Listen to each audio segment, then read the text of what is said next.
The fans like Dirk because I think he's an everyman. He's our Charlie Chaplin in animation world. That was the original thought, to make him like a C student trying to make A's. He's inept at everything he does. That's what I like about him, because that reflects a lot of stuff inside me. I feel inept. And so a lot of times I say, hey, there's my guy. And so he talks for me. Don takes care of the character designs and he worked closely with John Pomeroy on all the character designs in Dragon's Lair. You know what, making a character, to me, I think it's really fun because you get to go to that dark place inside of you and find the Goonies that live inside. Dirk was fun because we didn't take him seriously, and he doesn't take himself seriously, so he's a great character, and you can just let it go and do anything you want. The other things, the Giddy Goons and all the nutsy characters, that's just the crazy part. And your pencil, let your pencil go, just do nutty things, and that's where I usually find him. John Pomeroy's mad as a hatter, so I don't know where he got his. Dirk has big feet, and if you look at, it's almost a signature Don has in his designs, big feet, big hands, long appendages. If you look at Daphne, for instance, her legs are a lot longer than most any woman out there. Dirk has big feet because it makes him look goony. It's one of those formulas where you get the big hands, big feet, big nose, big everything. It makes a character look comedic. If you start drawing normal proportions, you move yourself towards the heroic characters who are you take seriously. But I don't want the fans to look at Dirk and say, hey, this guy's really cool and he's comparable.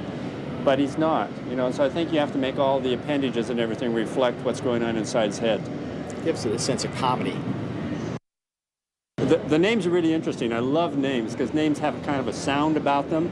Daphne was indeed a sound that I'd given to a cat that I own at home. But Dirk came from another place, came down from Rick Dyer's place, but I loved the sound of it because it's like an explosive sound, Dirk, and that's kind of an aggressive sound. And that's what Dirk is.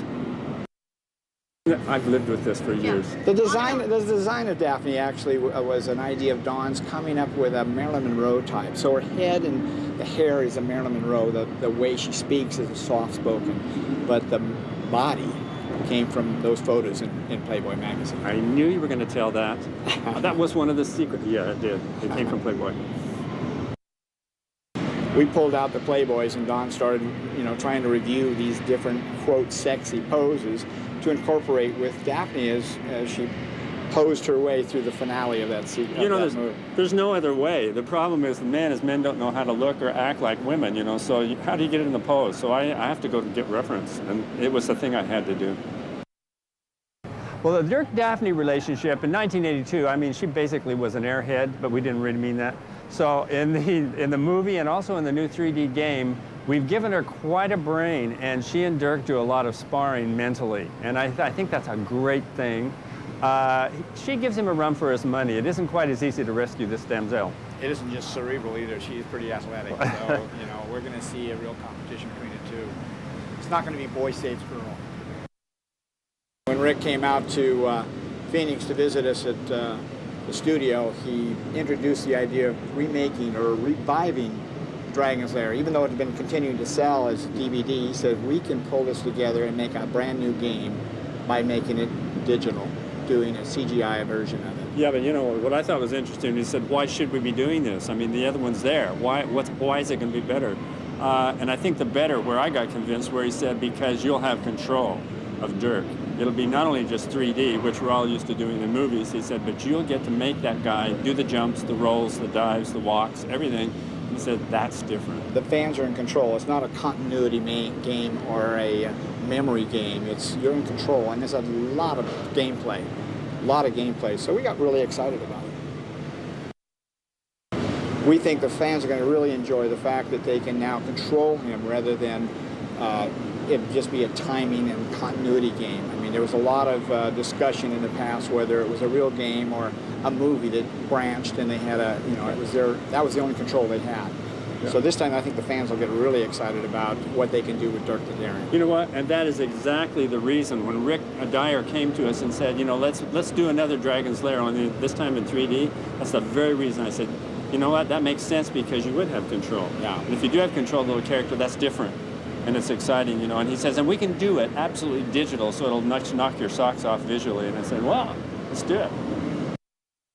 Dragon's Lair, we try to remain faithful to the integrity, the way it looked before, but it's been enhanced and beefed up. The way the characters move, the way they turn corners, the way they'll battle, all of this action has been heightened quite a bit with the technology that's available to us now. It wasn't available to us 20 years ago. Being faithful to the personalities was important because there's a whole generation of game players that remember the Dragon's Lair. But in today's marketplace, you have to be much more exciting, much more daring. So we want to get them involved in a virtual adventure.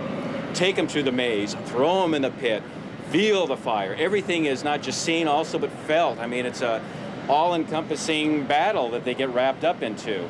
Much more adventurous, much more involved than the original game of 20 years ago. So we're very grateful for the technology. We're very grateful for the people who have come to us, Rick with all of his technicians, and how they have plussed all of the action and made it incredibly, incredibly real.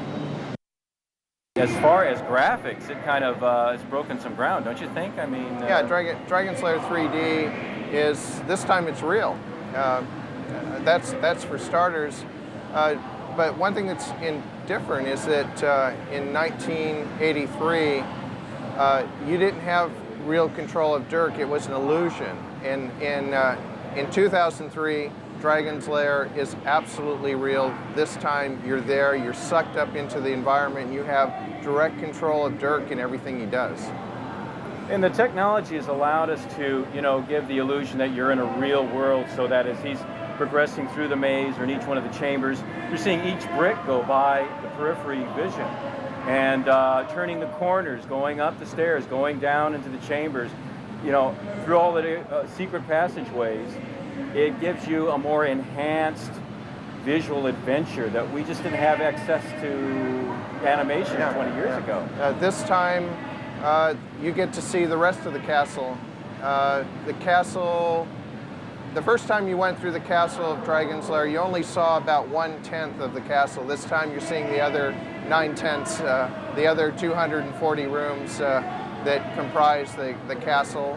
You get to see the sewers underneath the castle and below the moat, and all the creatures and monsters, and it's just fun. Everything's after Dirk this time.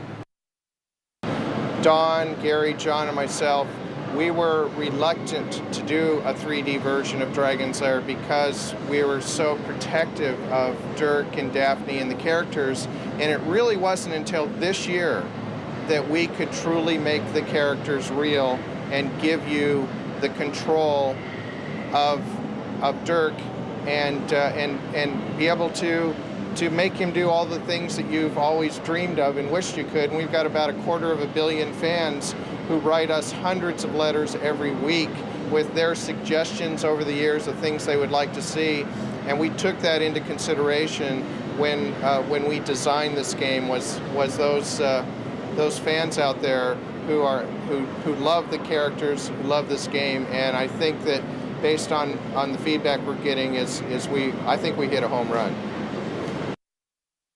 In 1983, Dragon's Lair was the first Laserdisc coin-operated video game. This year, Dragon's Lair is going to make history again. It is the first high-definition TV video game ever to be created. And the resolution is unbelievable. It's 1,080 lines of resolution on your TV this way by 1,920 lines this way. That is the true resolution of 35 millimeter motion picture film. That is a first. It is the first 5.1 6-channel Dolby surround sound to go with HD TV ever created. It's amazing with Dragon's Lair, even from its original inception, with the Laserdisc technology, later on application recently with CD-ROM. In each case, it's been a home run. They've been incredible winning technologies. Dragon's Lair has proven 2 and 3 times previously to be an amazing winner. This time, with the technology, it's going to go through the ceiling. We're very, very confident that Dragon's Lair will not only find its original audience that it had, but will generate a brand new, incredible following that will want more games in the future.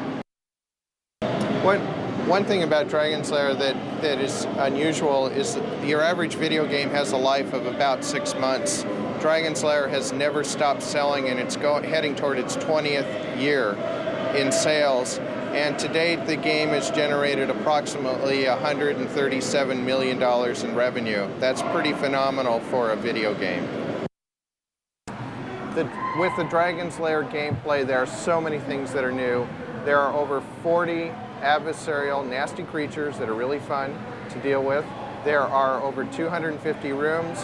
The castle, just to get through to finally rescue Daphne and destroy the 2 dragons, will take approximately 40 hours of gameplay to get there. The Dragon Slayer player is everybody, and that's very unusual for this industry. Generally, the industry targets the hardcore gamer, but Dragon Slayer, because of the rich animation and the characters, it applies to the very young, it applies to the hardcore gamer, and the 35 and older love Dragon Slayer as well. Dragon's Lair 3D took us about 4 years to complete, and the reason for that is because gameplay is very important. The excitement of the story is very important, but the care in the visuals became very important as well. Making sure that the environment was absolutely real, making sure that the action, the personalities were very engaging to the player. So we want to take them not just on an action adventure, but on a ride that they will never forget. Dragon Slayer 3D, which we're calling Return to the Lair, was in 1983. Dragon Slayer broke records in terms of the most expensive video game ever created in history. It cost almost 10 times what a normal video game cost to develop by 1983 standards. And to put that into perspective, on the new Dragon Slayer 3D Return to the Lair, the cost is 5 times what the original one cost in 1983. And I think that we had an attitude of we're not going to release the game until it's right. And to illustrate that, video games are developed as quickly as 18 months. Dragon Slayer is now going into its 5th year of development. Dragon's Lair 3 is pretty much a tribute to you and your crew as far as perfection. It couldn't be any less but perfect. Each time the team would review any amount of footage or any particular scene, each nuance had to be perfectly rendered. The action had to be perfectly timed to make this, perfect gameplay. Yeah, I think to add to that, Dragon Slayer 3D, Don and John and Gary, they animated this with feature film quality animation. We had to rise to that standard on the Dragon Slayer 3D because the fans don't care.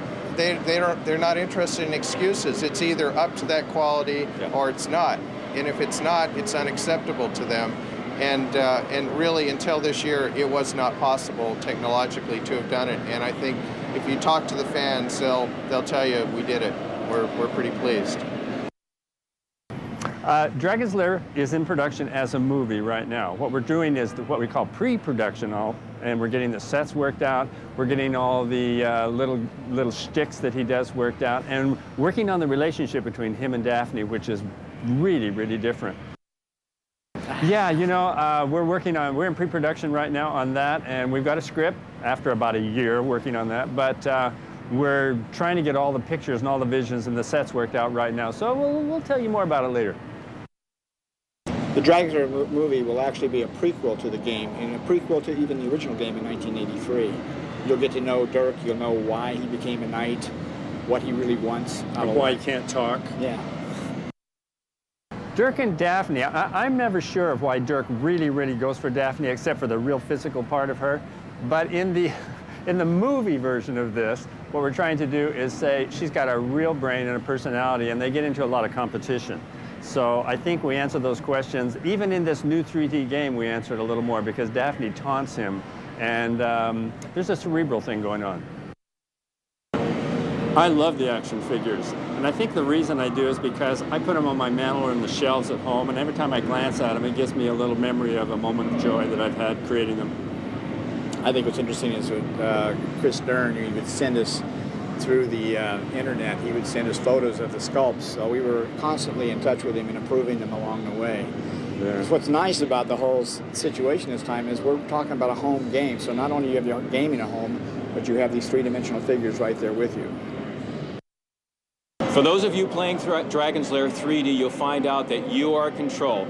You will be making your own 3D interactive feature-length animated film. You are the director, you are the producer. So as you are going through the maze, fighting off the demons, fighting off the critters and the monsters, you are making your own film, tailor-made for you. So enjoy.